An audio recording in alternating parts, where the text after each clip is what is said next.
Pada bagian sebelumnya, bagian header dan footer sudah kita pisahkan di komponen masing-masing.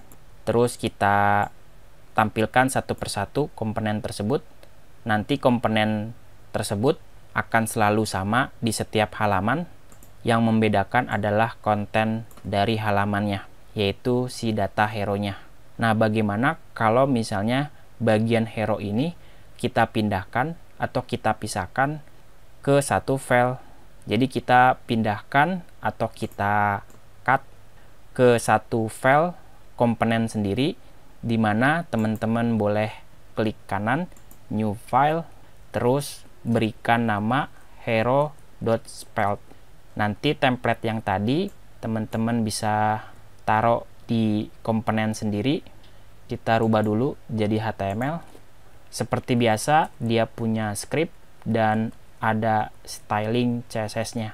Jadi data-data yang berhubungan dengan hero kita harus pindahkan ke hero spelt-nya.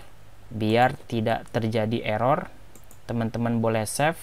Setelah kita pisahkan hero-nya, kita harus impor hero-nya dari /hero.spelt. Jadi lakukan seperti header dan footer, kita impor, lalu kita tampilkan ke bagian artikel. Tulis hero dalam bentuk HTML. Kalau teman-teman save, kita lihat lagi, tidak ada perubahan. Aplikasi kita tetap berjalan dengan baik. Kita coba pindahkan CSS-nya ke dalam bagian hero, biar gambarnya tidak besar. Jadi semua yang berhubungan dengan hero, baik itu CSS ataupun data, kita harus pindahkan di satu file. Terus kita impor dan kita render ke dalam template dasar dari app-nya. Berikut ini adalah hasilnya. Hasilnya sama, tidak ada perubahan, tapi yang jelas website kita dibangun jauh lebih rapi karena kita buat sistem modular. Artinya kita memisahkan bagian-bagian kecil ini ke dalam komponen sendiri. Di bagian yang kiri, setelah keyword impornya, ini adalah nama komponennya atau nama templatenya yang akan dirender sebagai HTML custom. Sedangkan untuk yang prompt adalah lokasi dari komponen itu sendiri. Kebetulan lokasinya itu langsung menuju ke komponen. Berbeda kalau teman-teman simpan semua komponen ini di dalam satu folder. Katakanlah nanti nama foldernya adalah components. Jadi teman-teman boleh buat klik kanan, new folder, lalu berikan namanya folder components. Nanti teman-teman boleh buka aplikasi basic spelt-nya. Kita akan pindahkan 3 komponen tersebut ke dalam folder komponen atau folder khusus untuk komponen. Nanti kalau ada komponen selain ini, teman-teman bisa simpan ke dalam folder ini. Bagian ini bisa teman-teman close. Kalau teman-teman berusaha menampilkannya dengan cara seperti ini, nanti akan ada error. Berarti mau tidak mau kita harus merubah lokasinya. Dia lokasinya berada di dalam folder komponen.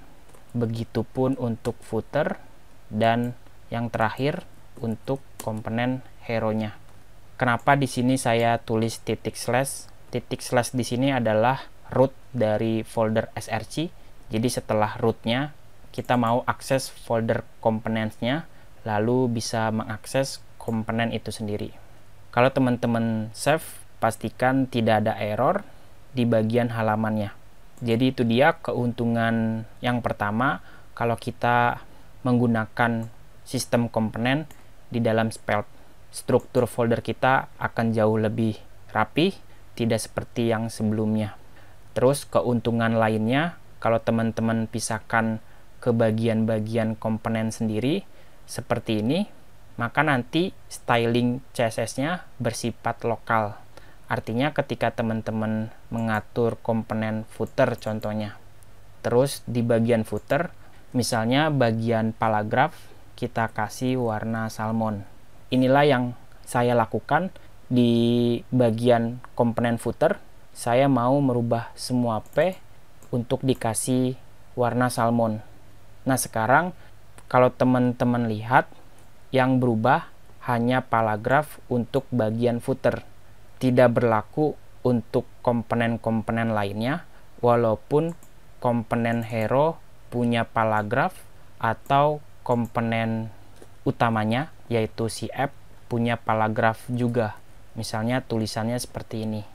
Maka nanti paragraf yang ada di dalam komponen app-nya tidak akan berubah. Karena ketika kita sudah pisahkan ke komponen sendiri, stylingnya bersifat lokal. Artinya style CSS-nya hanya berlaku di template footer, tidak untuk template-template lainnya. Dan disitulah keunggulan kalau kita membuat web aplikasi berbasis komponen. Hampir semua framework menggunakan basis komponen untuk web aplikasinya, seperti Angular, React, ataupun Vue.js sudah menganut base komponen. Terus ada pertanyaan, bagaimana dong kalau kita mau mengatur semua paragraf untuk dikasih warna salmon? Berarti kita harus tentukan di bagian public global CSS. Teman-teman bisa melakukan styling di sini untuk semua komponennya. Nanti ketika teman-teman menuliskan sintak yang sama, paragraf kasih warna salmon, maka semua paragraf akan menjadi warna yang sama, baik itu komponen app, komponen hero-nya, dan komponen footer-nya. Kurang lebih seperti itu. Tentu hal tersebut tidak ingin kita lakukan. Teman-teman bisa hapus kembali. Yang jelas, global CSS teman-teman bisa pakai untuk styling semua komponen. Dan yang lebih kerennya, ketika teman-teman melakukan styling ke komponen footer, teman-teman bisa inspect elemen. Di bagian elemen footernya, paragrafnya dikasih kode unik. Dia menambahkan prefix spelled strip sebagai nama kelas yang unik, sehingga style CSS-nya mencakup di komponen itu sendiri dan tidak mengganggu komponen-komponen lainnya.